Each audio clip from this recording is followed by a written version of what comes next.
Climate change is real, and even though there's little talk about it coming from the presidential candidates, most people agree. A new survey from Yale and George Mason University finds that a great majority of us, 74% of those polled, believe global warming is affecting weather in the United States. But it's impossible to truly grasp this reality unless you can see it with your own eyes. That's the beauty of what my guest, James Balog, is doing. Earth, he says, is having a fever. So 5 years ago, he created the Extreme Ice Survey, combining art and science to tell the story of a planet in peril. Risking life and limb, this photographer and filmmaker, mountaineer, author, and prophet has gone to the top of the world to show us overwhelming evidence of what we're doing to the environment. His discoveries are in this magnificent new book, Ice, Portraits of Vanishing Glaciers, and in the feature-length documentary Chasing Ice, soon to be released. Here's an excerpt from its trailer. It all started in Iceland. I think I'm so certain to get wet, I'll take my boots off. I never imagined that you could see glaciers this big disappearing in such a short time. There's a powerful piece of history that's unfolding in these pictures, and I have to go back. The initial goal was to put out 25 cameras for 3 years, shoot every hour as long as it was daylight. That would show you how the landscape was changing.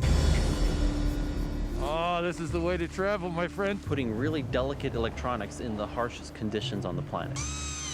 It's not the nicest environment for technology. I do not want to go any lower than this. It's just bottomless. I'm going out here on this broken fin, and I assume it won't collapse. This is big stuff happening right now. Okay, onward.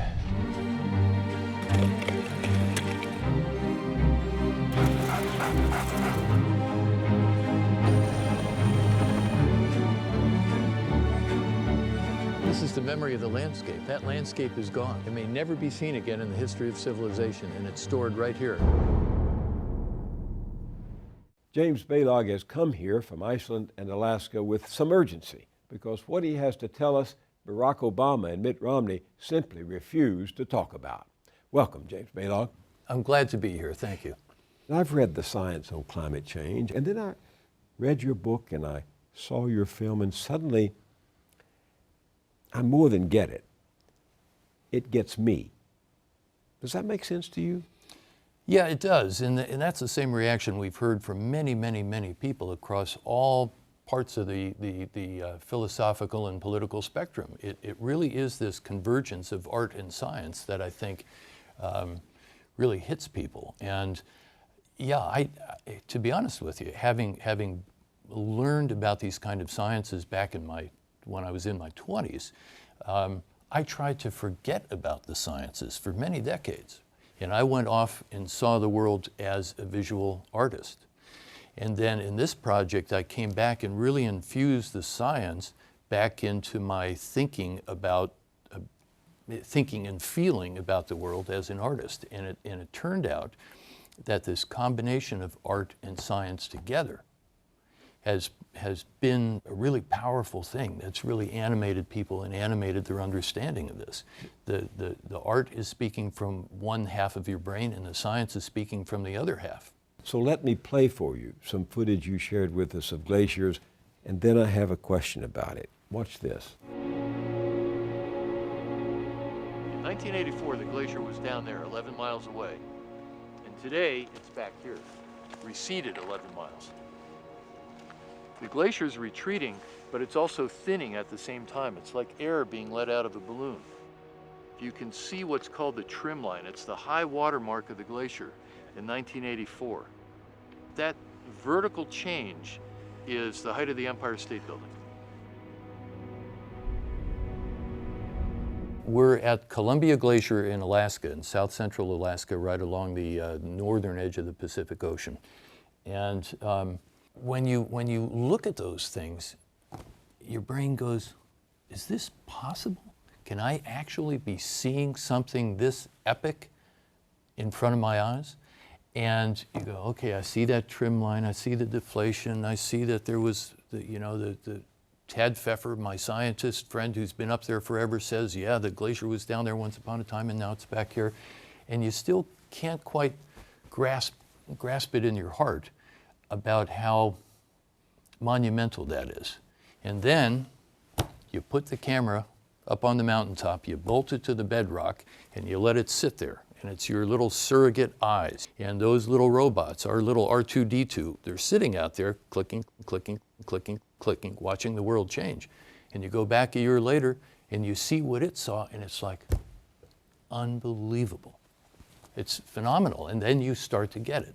And every time we open up the back of one of those cameras after it's been out there for a year and nobody's touched it, it's a strange feeling, almost like Christmas morning, because you know you're going to see something that you passionately want to see, and it's going to be this incredible revelation. It's like this magic happens when you open that box. Now, I'm not saying it's a happy magic, because this is sad that the ice is going away. It's sad in its own way, but it's also, as a photographer, it's exciting and revelatory, because you're in the middle of history. You're seeing something that the human mind would never normally get to see. The cameras are seeing it for us. So the first time you opened it a year later, what did you see? We saw the ice had gone back a quarter mile, and then we opened it a year later and the ice had gone back another quarter mile. And that scene that's in that shot, almost all that ice is now gone as we sit here today. We just had somebody up there on that mountaintop just a month ago, and he rephotographed these scenes, and there's practically nothing left.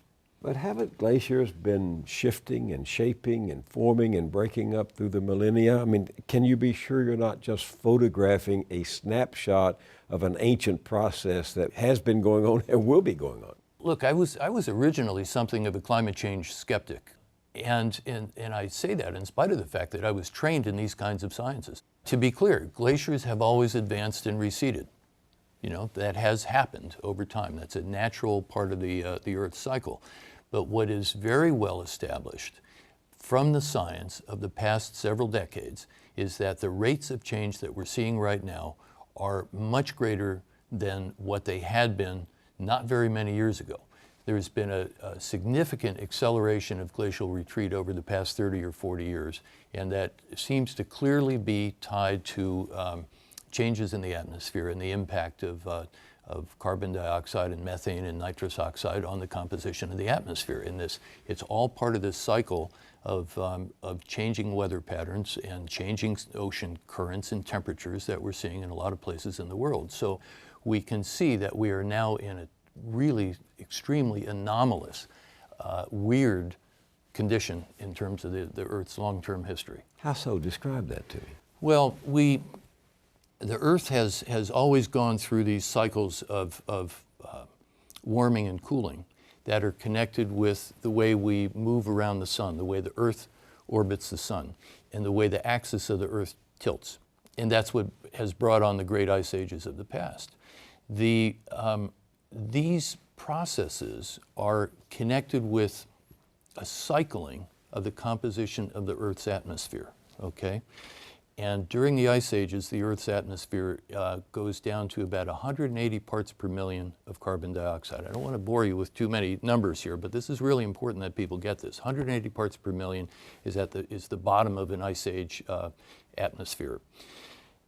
At 280 parts per million of carbon dioxide, that's kind of the natural peak. So nature naturally cycles between 180 and 280 parts per million of carbon dioxide in the atmosphere. We're now at 395. We're moving towards a level of carbon dioxide concentration that hasn't been seen since tens of millions of years ago. And really the main period when the Earth had that much of that gas in the atmosphere was back in the days of the dinosaurs. The composition of the atmosphere is really, really different, and it alters the basic makeup of life on the planet, the plants and the animals and the conditions in which they live. So people say, you know, why do we care about this warming? It's happened before. Well, guess what? People didn't live here when it was like that. The age of agriculture, the age of industrial civilization depends on us living within this relatively comfortable range of temperature and precipitation and atmosphere that we've been in for the past 10,000 years. We're pushing ourselves far outside our range of comfort right now, and that's the real danger. You said you were somewhat of a skeptic. You had a negative reaction to to many of the reports coming out 20 years ago about global warming. What made you a skeptic and what converted you? Well, the first thing I was skeptical about was that maybe this was just another hyped up activist cause. Okay. The second thing, and that was much more profound, was the fact that I had understood that the science was based on computer models. Computer models were relatively sketchy on this, and computer models are only as good as the data you put into it. Now, the computer models of today are really, really good. There are still some blank spots in them, but for the most part, they're way, way better today than they were 20 years ago. But even more substantially, what made me a skeptic 30 years ago was that I didn't have it in my head that it was possible that our species, Homo sapiens, was capable of so profoundly altering the basic physics and chemistry of the planet. I didn't think it was conceivable. And of course, the revelation that we can alter the physics and chemistry so profoundly is something that has just emerged in the scientific community in the past 10 or 15 years. And it's a really revolutionary idea. But something had to reveal itself to you in such a way that caused you to take on this extreme ice project. Because this is an amazing, when people see the film, I think they'll be as amazed as I was by the sheer logistics of what you did. Just describe for me what that project is all about. Well, you know, the thing that really set me off was that I spent some time to understand the record that was kept in the ice.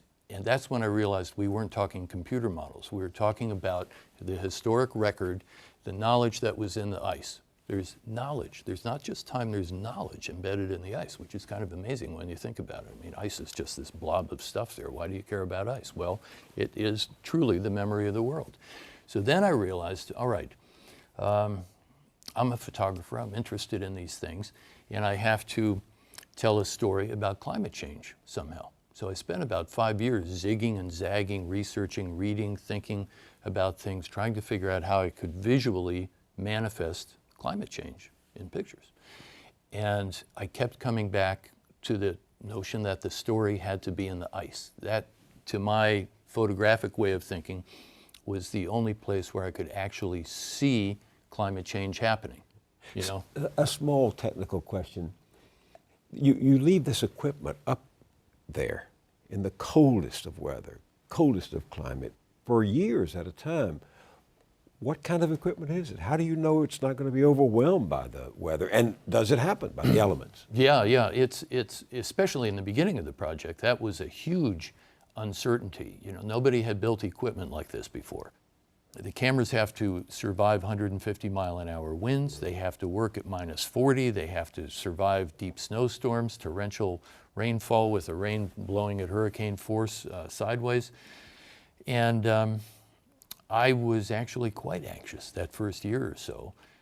And we deployed a very expensive 25-camera network in the spring of 2007, not really knowing for sure how well this stuff would survive those elements. But I really felt the pressure of time, like, you know, this situation is changing. I can't wait. I can't do lab experiments. I can't take it in some cooler for a year and see if it's going to work. We have to catch these scenes right now because the world is disappearing in front of our eyes. Perversely, perhaps, the time I felt most keenly for you was not when you were rappelling down the side of that crevice, but when you'd opened one of those cameras on a second or third visit and it hadn't worked. Yeah, we went through a lot of different iterations of the electronics, but that doesn't mean we didn't have some challenges. We have still had cameras knocked out by rockfall coming off cliffs. You know, these are very dynamic landscapes where we are. These are not static at all. There's a lot of rubble coming down the sides of these mountains. We had one camera that was buried under 20 feet of snow in Alaska, and just literally the entire system was peeled out of off the bedrock by the weight of the creeping snow sliding downhill. We've had electronic glitches, and yet for the most part the things actually work, and we just keep going on, and somehow, you know, our destiny is correct. We're supposed to be telling this story. And we feel the glaciers. It's almost it's almost tangible. It sounds bizarre, I guess, but you almost feel the power of those glaciers and those landscapes wanting to speak through you, through those cameras. It's been shooting the entire time.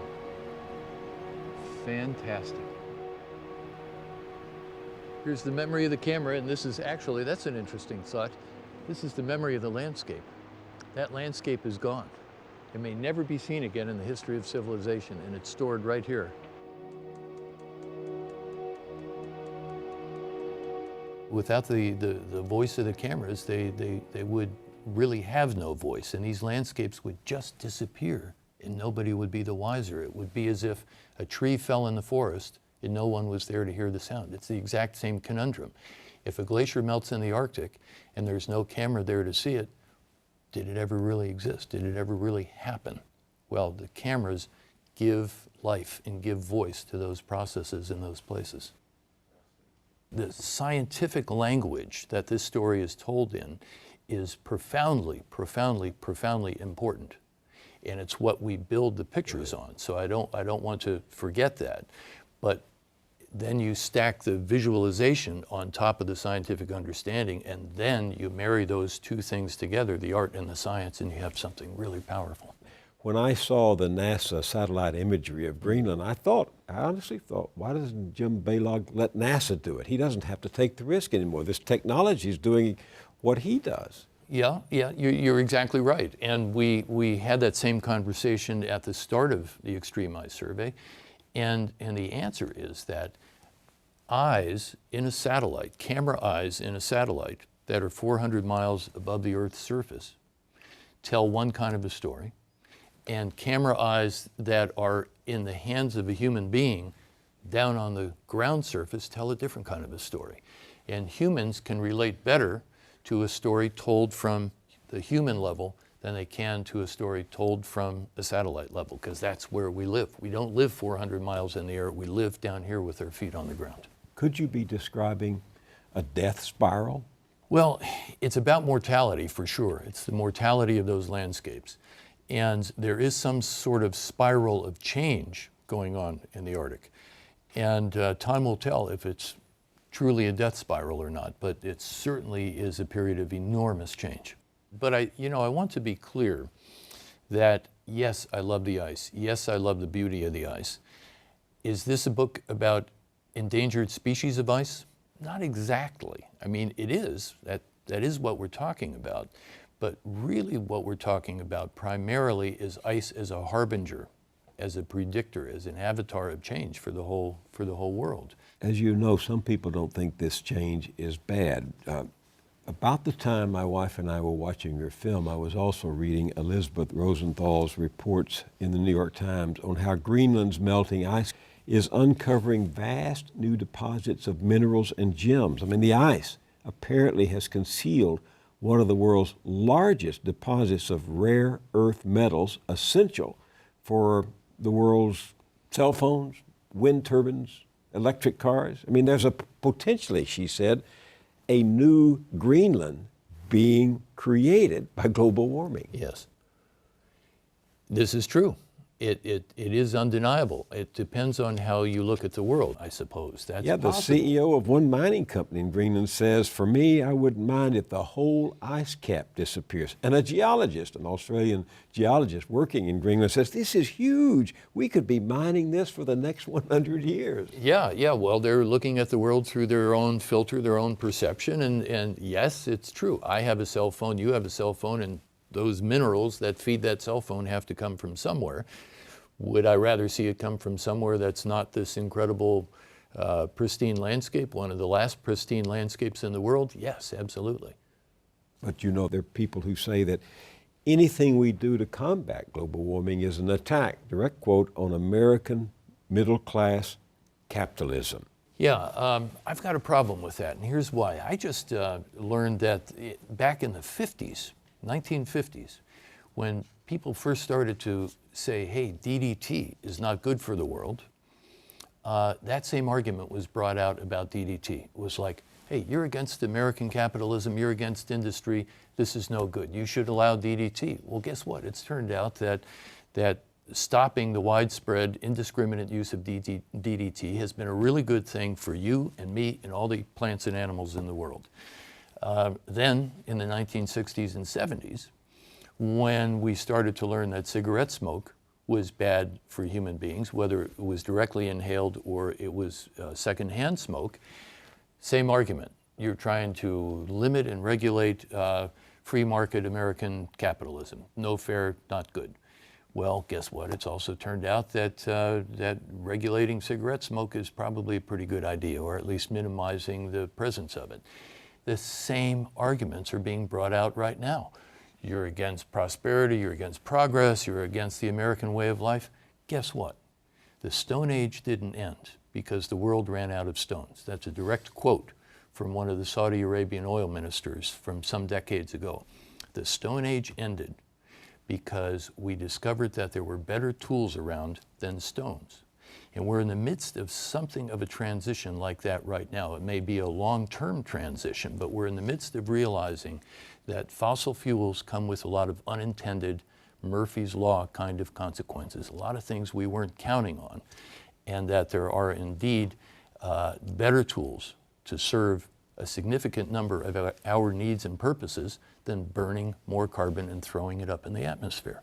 You have 2 daughters. I have 2 daughters. What are their names? My daughter Simone is 23 years old, and my daughter Emily will be 11 in just a couple days. Now, when they saw you go off, you're going to far places. You're going to dangerous places. You're going to places where friends of yours have perished on those crystal waters. You're going to places where it's cold. And what do they think? How do you justify doing that to them? Oof! Yeah. Now you drove the stake through the heart here.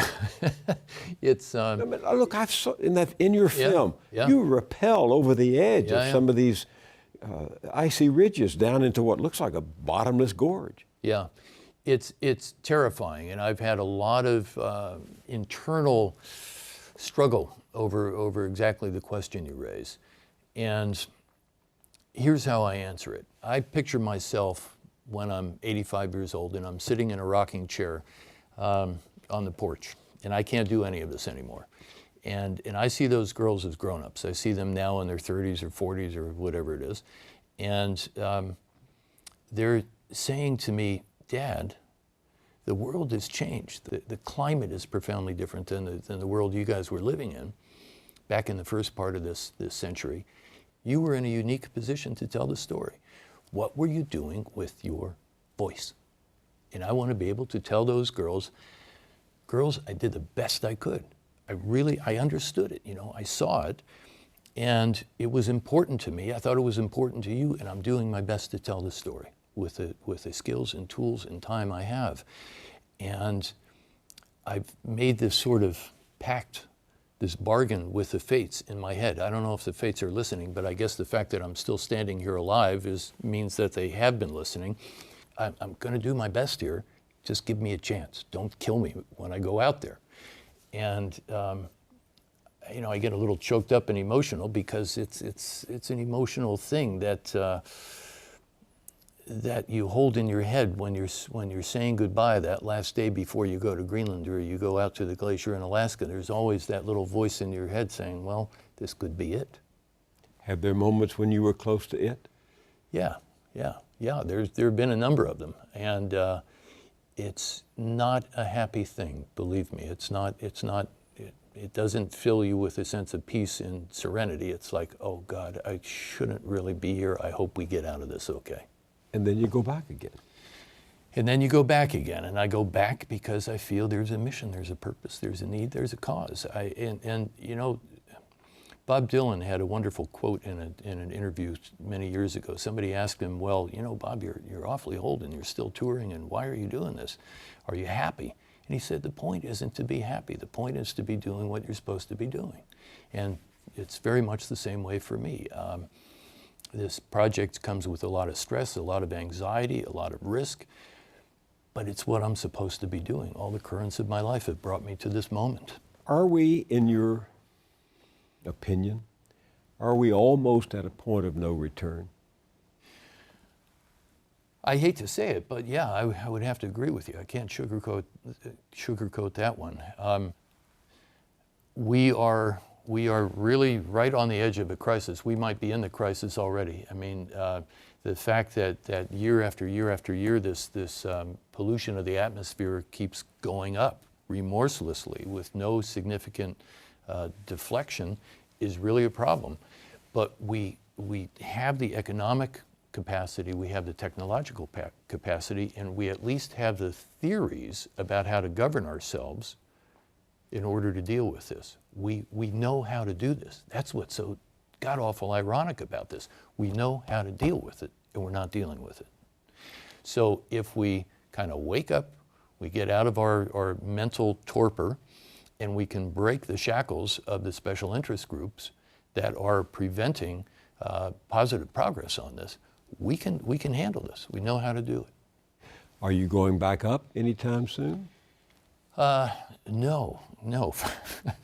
You've had enough of the high country?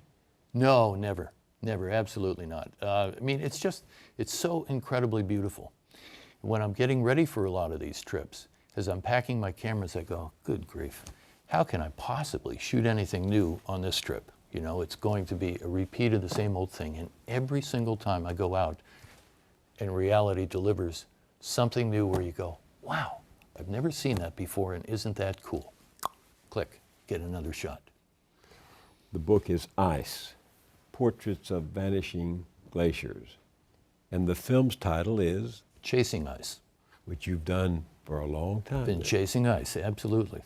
James Balogh, thank you for being with me. My pleasure, thank you.